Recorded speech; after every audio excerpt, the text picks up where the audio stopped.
Good morning students. देखिए agriculture में हमारा लेसन 4 चल रहा है जिसका नाम है खरपतवार। तो खरपतवार किसे कहते हैं? खरपतवार जिन्हें हम उगाते नहीं हैं वो स्वयं उग जाते हैं, तो वही पौधे क्या कहलाते हैं? खरपतवार कहते हैं।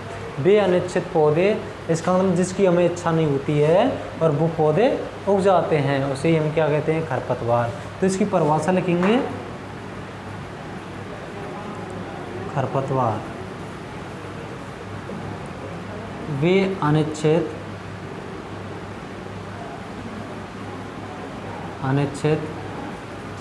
पौधे जिन्हें किसान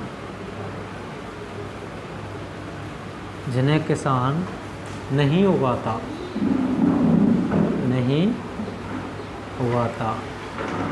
वे स्वयं उगाते हैं,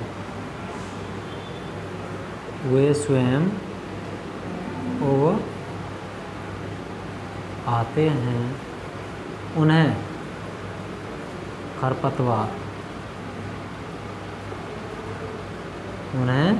खरपतवार कहते हैं। देखिए, वे अनिश्चित पौधे जिन्हें किसान नहीं उगाता वे स्वयं उगाते हैं, उन्हें हम क्या कहते हैं? खरपतवार। जैसे गेहूं की फसल बोई हमने, गेहूं की फसल में गेहूंसा या बथुआ का उगाना। जैसे जो हमारी फसल बोई हमने, हमें इच्छा तो किसकी है? किस फसल की है? गेहूं की है, लेकिन उस फसल में बिना बोए, जिसको हमने बोया नहीं है, हमने बोई तो गेहूं की फसल है और वो क्या आया वहाँ पर? गेहूंसा और बथुआ का पौधा उगाया, तो वो क्या कहलाया? वो कहलाया अपन का खरपतवार। तो खरपतवार इसे कहते हैं वे अनिश्चित पौधे जिन्हें किसान नहीं उगाता लेकिन वे स्वयं उगाते हैं, उसे क्या कहते हैं? खरपतवार। अब लिखेंगे खरपतवारों की विशेषताएं। खरपतवारों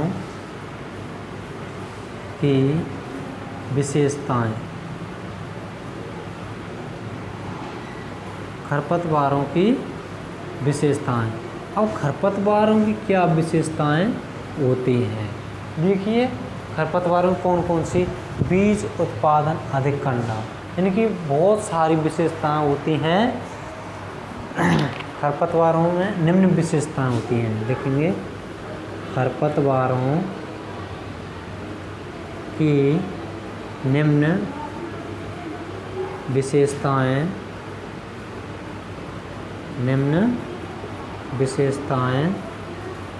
होती हैं। देखिए, ये फसलों के साथ प्रतिस्पर्धा करते हैं। इसका मतलब जो हम फसलों के लिए देते हैं उनको सबसे पहले यही ग्रहण करते हैं। जल के साथ जल का प्रतिस्पर्धा करते हैं, पोषक तत्वों का प्रतिस्पर्धा करते हैं, पोषक तत्वों को अधिक ग्रहण करते हैं और सबसे पहले ये फसलों से पहले अपनी वृद्धि करते हैं। इनकी जड़ें होती हैं वो गहराई तक जाती हैं। इस प्रकार से जो क्या है कि खरपतवार फसलों से अपनी प्रतिस्पर्धा करते हैं। अब इसमें पढ़ेंगे कौन कौन सी विशेषताएं। सबसे पहले खरपतवारों की है बीज उत्पादन अधिक होना। बीज उत्पादन अधिक होना। तो खरपतवार के जो पौधे होते हैं, एक पौधे से फसलों की अपेक्षा अधिक बीज उत्पादन किया जाता है। इस अपन की फसल का पौधा उत्पन्न नहीं कर सकता, इतने बीज खरपतवार का पौधा उत्पन्न कर सकता है। बीज उत्पादन अधिक होना। खरपतवारों के पौधे अधिक बीज उत्पन्न करते हैं। खरपतवारों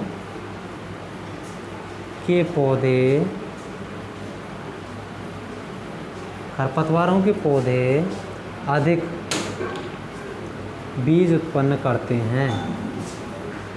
बीज उत्पन्न करते हैं, अधिक बीज उत्पन्न करते हैं, जिससे इनका प्रसार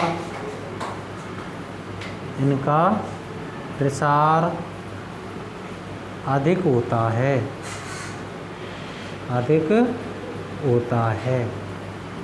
एक ही पौधा है खरपतवार का, बहुत अधिक बीज उत्पन्न करता है, जिससे इनका प्रसार या फैलाव अधिक होता है।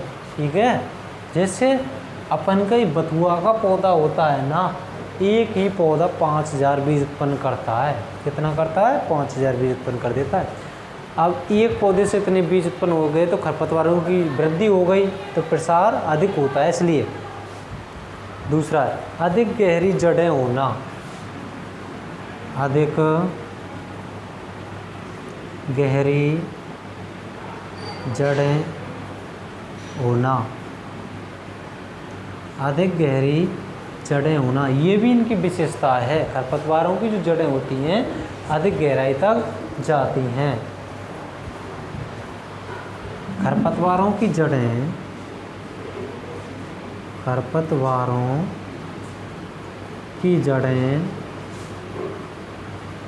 अधिक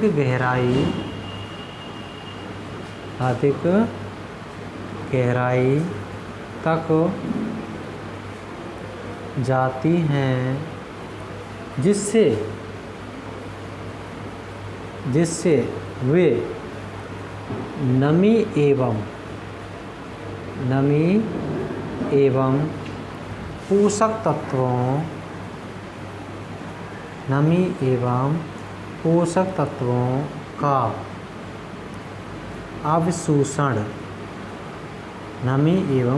तत्वों का अवशोषण करती हैं। इनकी जो जड़ें हैं वो अधिक गहराई तक जाती हैं, जिससे ये क्या करती हैं? नमी और पोषक तत्वों का अधिक अवशोषण करती हैं। जितना अवशोषण हमारी फसल नहीं कर पाती हैं, इतना अवशोषण खरपतवार करते हैं। अगला पॉइंट है बीजों की अधिक जीवन क्षमता। बीजों की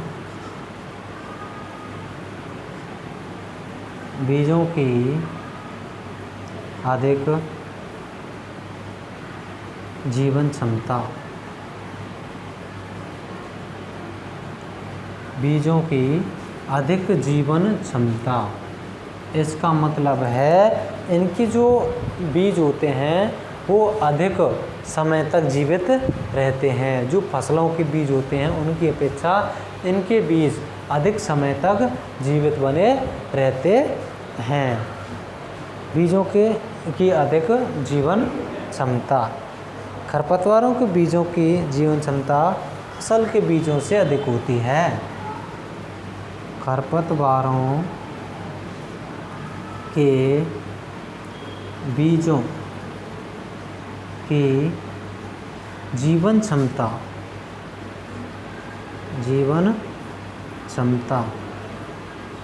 फसलों के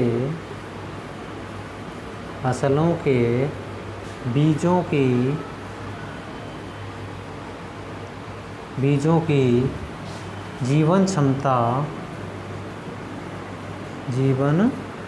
क्षमता से अधिक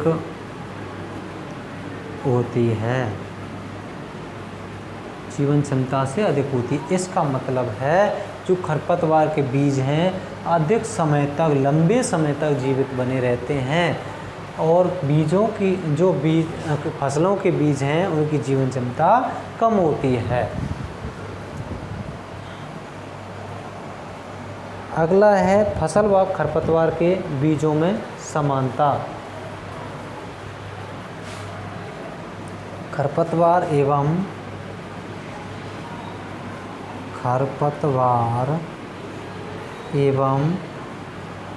फसलों के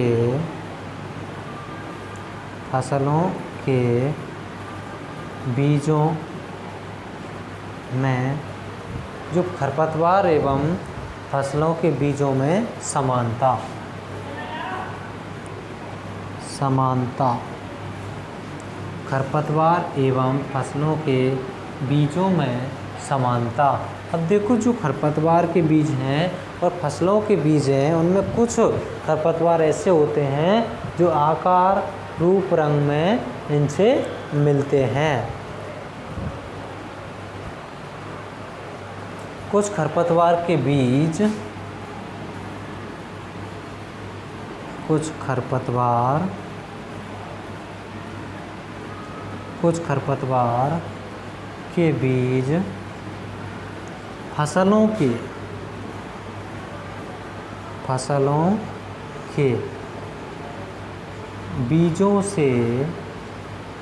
बीजों से आकार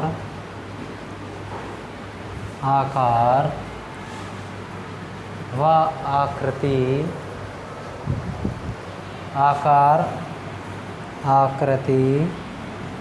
व रंग में एक समान दिखाई देते हैं, देखो खरपतवार और फसलों के बीजों में समानता, इसका मतलब खरपतवार के बीज एवं फसलों के बीज जो होते हैं बीजों से आकार, आकृति व कुछ खरपतवारों बीज फसलों के बीजों से आकार, आकृति व रंग में एक समान दिखाई देते हैं। जैसे सत्यानाशी के बीज सरसों के समान, जैसे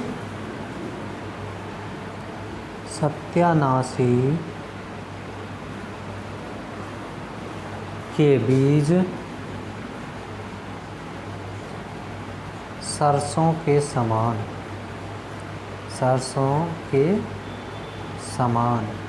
सत्यानाशी क्या है? एक प्रकार की कटेली होती है जो हमारी सरसों की फसल में उगती है, तो उसके जो बीज होते हैं किसके? सत्यानाशी के। उसके बीज किसके समान होते हैं? सरसों का बीज होता है काला, गोल, छोटा, तो इसी प्रकार से सत्यानाशी का बीज भी काला और छोटा होता है, इसमें ही ये बीज मिल जाता है, तो ये हुई समानता। अगला पॉइंट देखेंगे, बीजों पर सुरक्षा आवरण। बीजों पर सुरक्षा आवरण, 5वां पॉइंट। बीजों पर सुरक्षा आवरण। बीजों पर सुरक्षा आवरण, इसका मतलब जो खरपतवार के बीज हैं ना उन पर कांटे पाए जाते हैं या रोए पाए जाते हैं जिससे ये अपनी सुरक्षा करते हैं। बीजों पर सुरक्षा आवरण, खरपतवारों के ऊपर सुरक्षा कवच के रूप में, खरपतवारों के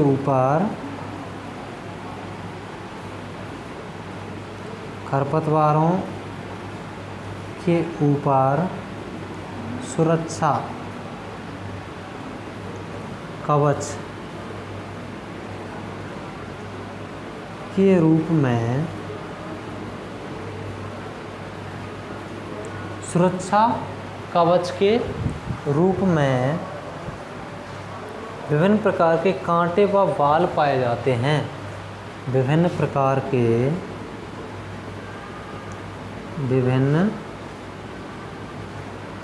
के कांटे व बाल पाए जाते हैं। बाल पाए जाते हैं, विभिन्न प्रकार के कांटे व बाल पाए जाते हैं जो मनुष्य एवं पशुओं से अपनी रक्षा करते